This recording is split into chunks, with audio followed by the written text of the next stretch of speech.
and we are now recording. So just a reminder where we were yesterday. Yesterday, we looked at the graph, and I'm just going to hold it for a second. That's the solutions that we're looking at right now. We're looking at the graph of the height necessary to make a rolling hoop, sphere, disc, something like that, make it around a loopy-loop. That's a very popular problem that's come up quite a bit. And I'll just drop my pen over here awkwardly underneath the table and then not pick it up. But we'll go over here and just kind of do a quick redraw. Good. So the idea was we've got some kind of thingamajigger there. Okay. And we have some kind of height that we have to start this from in order to make this thing, make it across the top. Here it's moving, of course, and with a certain speed.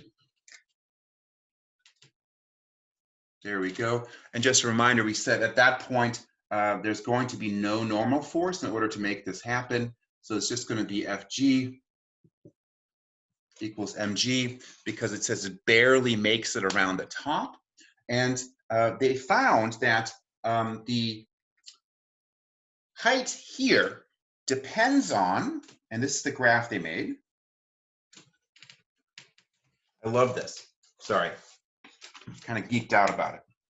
So we got 1 here, and we've got 1.2 here. This is h meters. And then over here we got b. 1.0, we got this thing. Oh, that's totally crooked. Crap. Okay. That's still crooked. Okay. Just watch Mr. Blessman try to do a draw straight line. There we go. That's just pretty straight. There we go. Close enough. So, good. And it goes here from 0 to 1. And this factor is b, and that's dimensionless. And just reminding you about what that means, in the beginning of the problem, they said that the moment of inertia of this thing is equal to bmr squared. We're on the screen.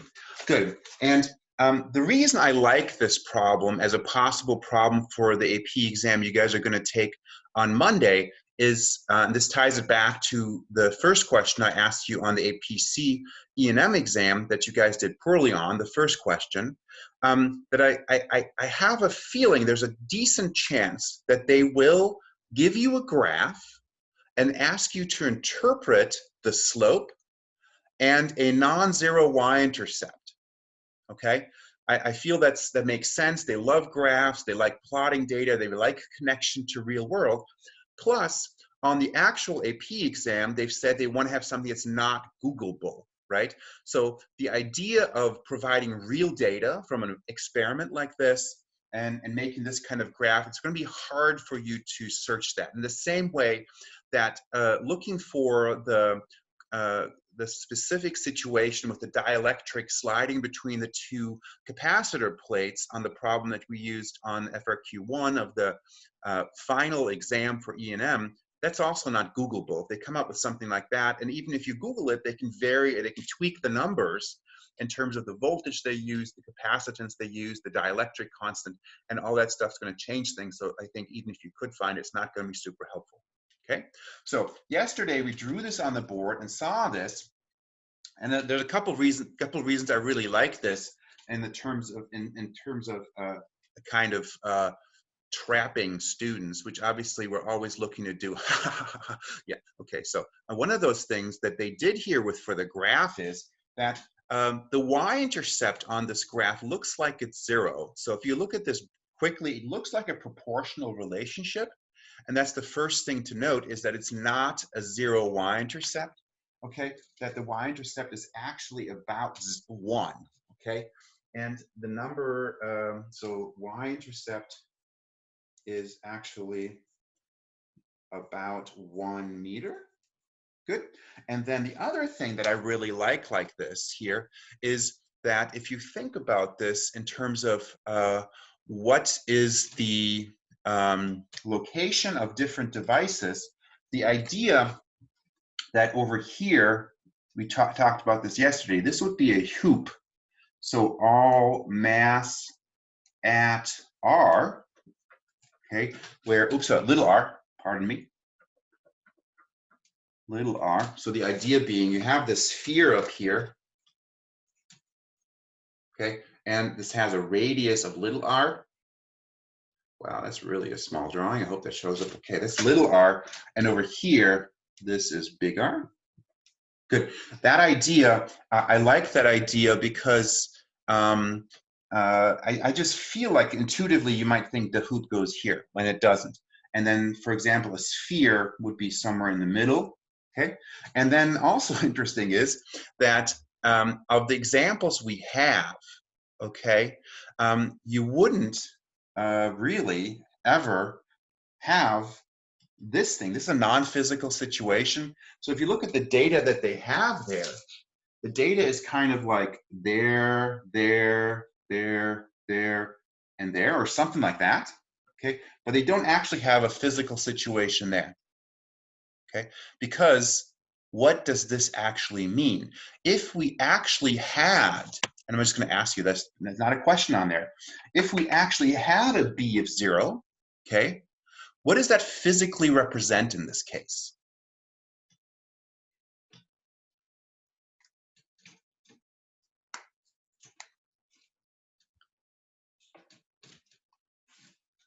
All right, I'm going to call on somebody because you guys are being super shy. So let's maybe start with Hannah. So if the B was 0 in Mm-hmm. the inertia thingy, Yeah. you had an object with, I was gonna say all its mass concentrated at its center. Oh, okay, cool, cool. No, that's fine. That works. It Oh, works. okay. Yeah, it works. So there's two ways of thinking about this. I love that approach. That's actually a nifty little approach. So just coming back to the hoop is kind of like this, right? It's like a bicycle wheel, right?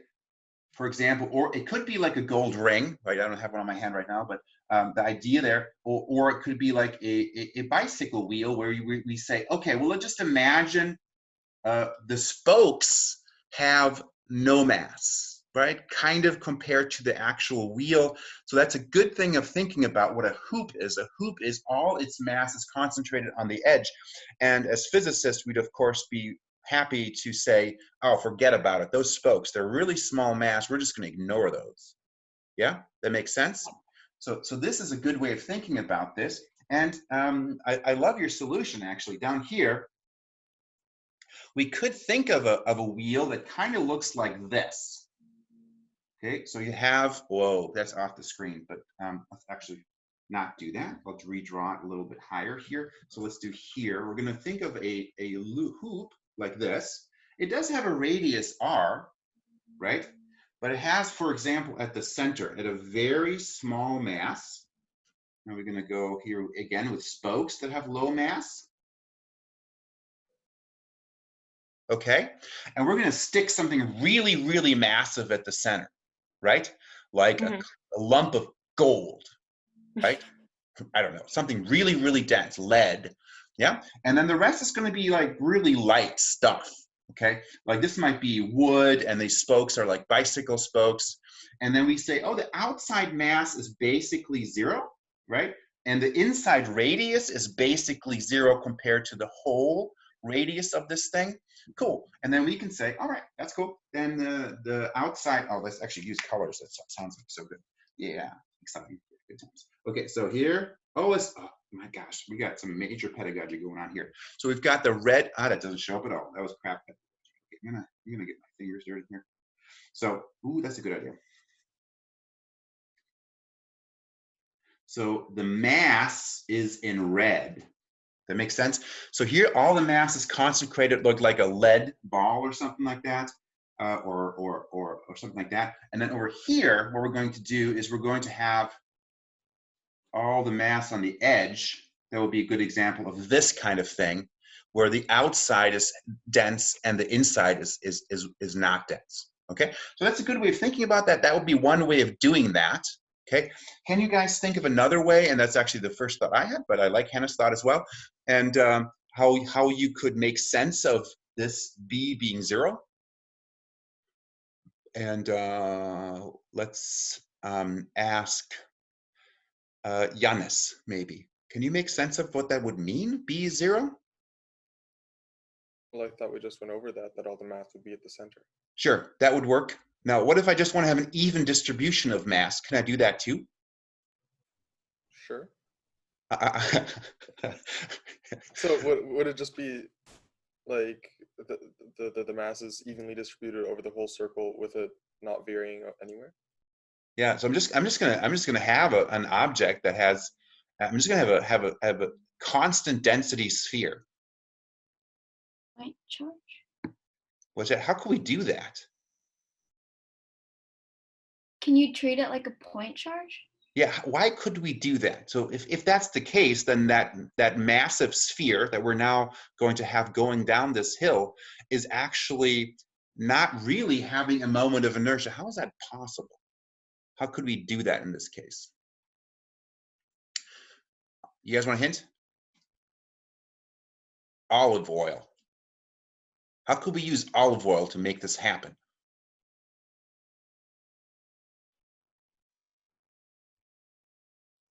If there's no friction. If there's no friction. So if we somehow pour oil on this thing and we have so much oil in this whole thing that the friction becomes 0, then this ball that we stick up here is just going to slide down this thing and not going to actually rotate. Okay, so that would mean then in that situation that we would have a non-rotating system, and that effectively would have a 0 moment of inertia. Okay, so it'd be another way of looking at the same idea of how to make this happen and how to make sense of that situation. Okay, so good way of looking at things in terms of making sense of this. And I like the graph. I like the idea of asking questions like that. What does the y-intercept mean? What's the slope mean, etc. BT dub, what does the slope mean?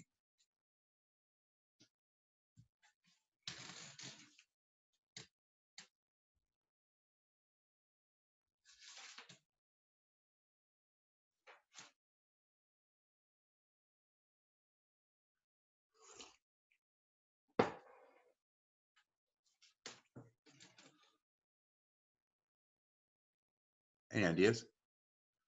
Looks to me like 0.2. What's that even mean? What's that?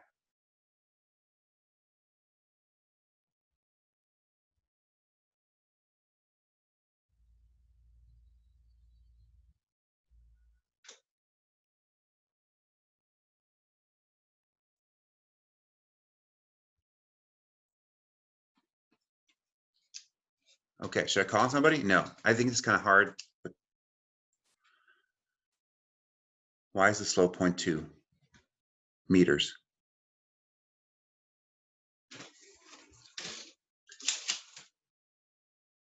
What do you think, Sachin? Do you have an idea?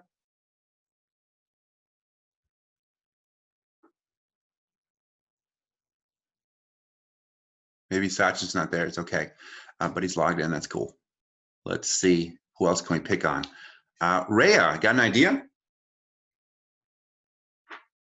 Well, looking at the graph, I know it relates like the what is it? B is the density of the mass or something. What is B roughly? Like it relates the where the mass is concentrated to the height, Right. like that. I was thinking units. Yeah. Yeah, that at first. I don't know an exact word. Okay. So we need more height to compensate for the fact that we have to make this thing have more energy in order to compensate for the fact that the mass is actually out there. Okay. Now, what I think they would do on the actual exam, this is kind of what I did, was they would give you an equation and then ask you to interpret actually the equation. So they would have an expression for H, and the expression for H should be of what form? Just going off our graph, what do you guys think the graph should look like? What should the function be? 0.2 B. like a line. 0.2. Well, yeah, the slope would be 0.2 and then Yeah. times B. b. Is Yeah, your- and then your y-intercept at the plus 1. 1. Okay, now do we need units anywhere here, or are we okay the way we are?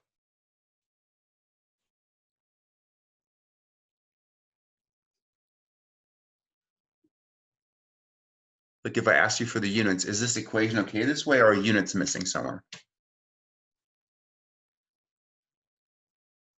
Vocal analysis tells you yes, there's units missing. Where are the units missing? For B? Yeah, B has no units, right? But our answer is in what? What's our answer? Meters? Meters. So where do we have to insert a Would the unit? slope be in meters? Yep. So we need to actually put a little m in here, realizing that that is not slope. M, it's meters. Yep. And there's one other meters missing. What's that? y-intercept. The y-intercept. So this should also be like that. Wait, I'm confused about like the significance of B. Could you maybe just repeat that? Okay.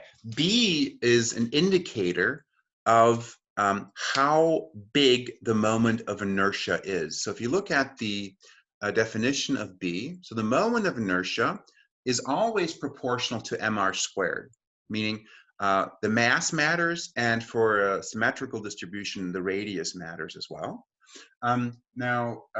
B is how much of the mass is located at the edge, if you want to think about it that way. If B is 1, that means all the mass is located at the edge, kind of like this hoop. But don't you usually have an integral to account for just that? This would be a result of an integral if you were to solve for it as a mathematical problem. In this case, they're using different objects, okay? And they are either measuring B previously. How are they getting to B? I'm not sure, but B is considered a given, so they know what B is on their objects, and then So they're it's quasi if you like solve the integral, and because they just didn't want to confuse us with an integral, they were like, correct. this is just Yeah, like so you could find B using an integral, so you'd get it for a sphere, for a hoop, for a right. cylinder. Okay, that works. Different numbers. Thanks. B, exactly. Okay, good. I'm going to actually stop with this problem and move on, but I did want to take some time. I like the idea of the graph, so let's move on and look at problem 1 on the most recent exam. And I'm pretty geeked out about this. Sorry about being so excited. Maybe I'm too excited because I'm guessing I didn't actually see the grades, and I'll post this thing in your group. So I didn't look at the average, but I have a feeling people did really poorly on this.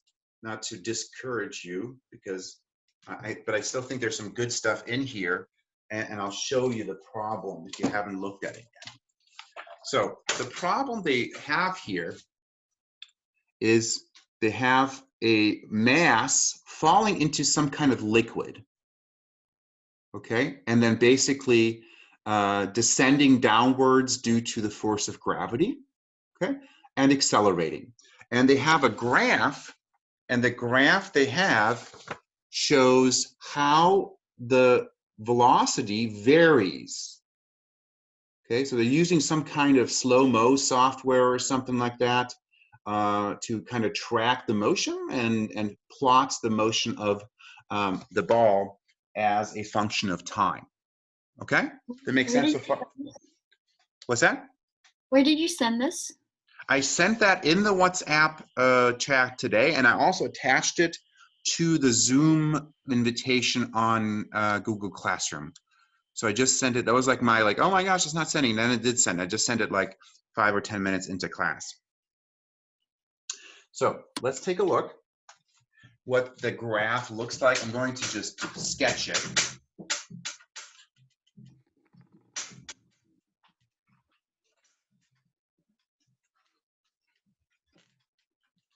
So there are two drawings. So there's some kind of liquid, and we've got some kind of sphere we're going to drop in here, and it's going to get faster, yeah, and faster, and faster, right? Good. And then they made a graph of what this looks like, V versus T, and it looks something like that. Good. And we have specific values there. So let's take a look at this and just think about it, just without numbers, because I like that idea too in terms of thinking about this. Tell me about the graph, V versus T graph. Why does this graph make sense to you in terms of what V should look like? Well, because as the like force downwards increases, so does the like resisting force. So Okay. V should approach kind of a final velocity where the forces, the force of gravity and the force of the fluid upwards are balance each other out. And Okay. so it Cool. should increase more slowly. So like the Good. acceleration should. So you're awesome, on the right track. Two small corrections. In the beginning, you said something, as the force downward increases. Oh yeah, no, the force downward does not increase as the Okay, speed, so what did downward the increases. speed downward increases? Good, Right. good correction. And at the end, throw in a word for what you have said there in terms of at the end, when the force of gravity is equal to the drag force, if you want to call it that, what is Right. that speed called? Terminal velocity. Terminal velocity. Good. So in this situation, initially, right, you have Fg. Good. And that stays the same, but as it starts moving faster and faster, the drag force gets bigger and bigger, and eventually it reaches the point where they're the same. And that would be at terminal velocity. That makes sense so far? Yeah. Yeah. Okay, cool. Now, if I asked you to find on the graph here a way to determine G, could you do it?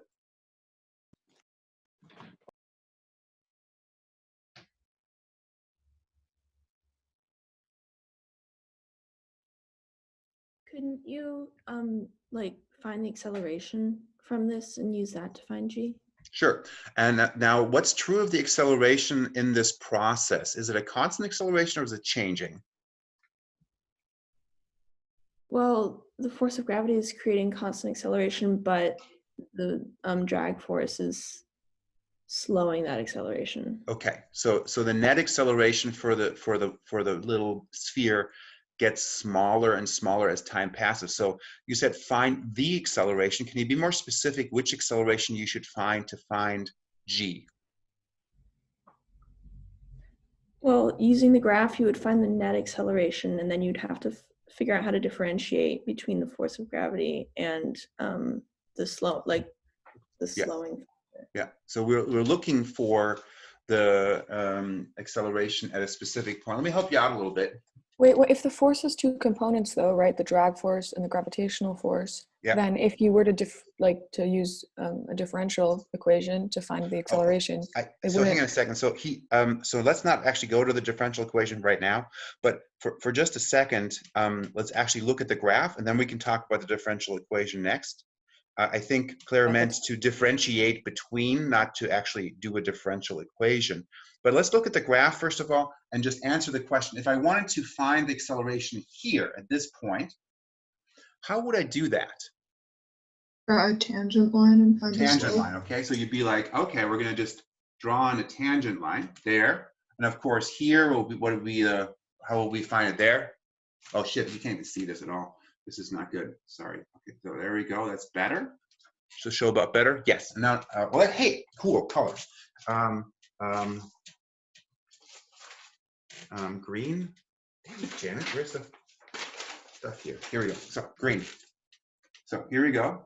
And we're gonna go green over here. At the green point, we would see, same thing, tangent.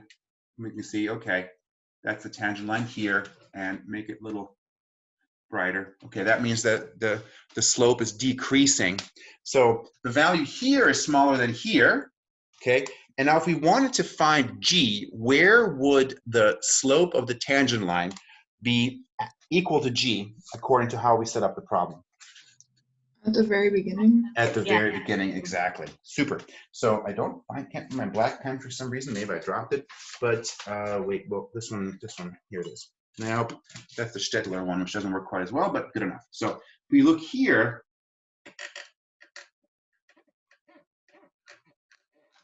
there we go. Good. That slope should be equal to G. Make sense? Cool. Now, they're not going to ask you to actually write out necessarily the differential equation, but if we were to write out the differential equation, how would it look? Okay, so we have here, looking at this, what are the forces acting on our sphere as it falls? Fg, and so m times g and f drag, and I'm not sure how to So calculate mg is the positive force. We're going to call downwards positive. That makes sense because v is positive, right? So it's actually a good idea to have the positive direction downward, which is a little awkward, but makes sense. So mg, and then we have fd as the negative force, and we're not sure how it depends on v, but it does depend on v. Agreed? Yeah. Okay. And then, of course, if that's the net force, that whole thing should be equal to? M times dv dt. Good. M times dv dt. And now, even though we don't have the explicit expression here, this is technically a differential equation because fd depends on v, and over here we have a derivative of v. So that's cool. So this is kind of the situation. Now, in this situation, we might suspect that the drag force might be increasing as v gets bigger, decreasing as v gets bigger, or staying the same? Increasing as v gets bigger. Increasing and v get bigger. And dates we've used a proportional relationship, and I'm like trying to look at the problem what they do here. Could you maybe calculate by seeing what it is at terminal velocity? You not necessarily, because at that point you would just find the terminal velocity. You wouldn't actually find the dependence. The dependence is represented by how the curve looks. So if here we had a v proportionality for the drag force, or a v squared proportionality, it should be really v squared. That tends to be the correct proportionality based on how the world works. But our calculus skills don't work like that. So in calculus problems in this class, generally, they make this proportional to v because you can solve it and you get a asymptotically approaching exponential function, which you guys can handle. Yeah, so that's the difference there. And you can't get it from the terminal velocity. But if it were, right, then we would be able to, if we had a proportionality for v, okay, then it would look like this, mg minus beta times v, dv dt, okay? If that's the case, could you guys tell me, let's just do this as an example, could you guys tell me how big the terminal velocity would be? Could you solve that for the terminal velocity, this equation right here? Could you find the terminal velocity off this?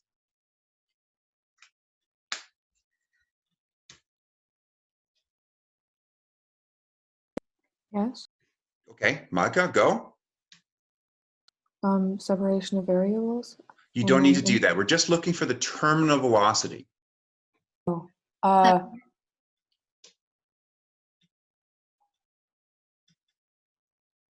Maybe specify what terminal velocity means. At terminal velocity, what is when happening? the forces are zero.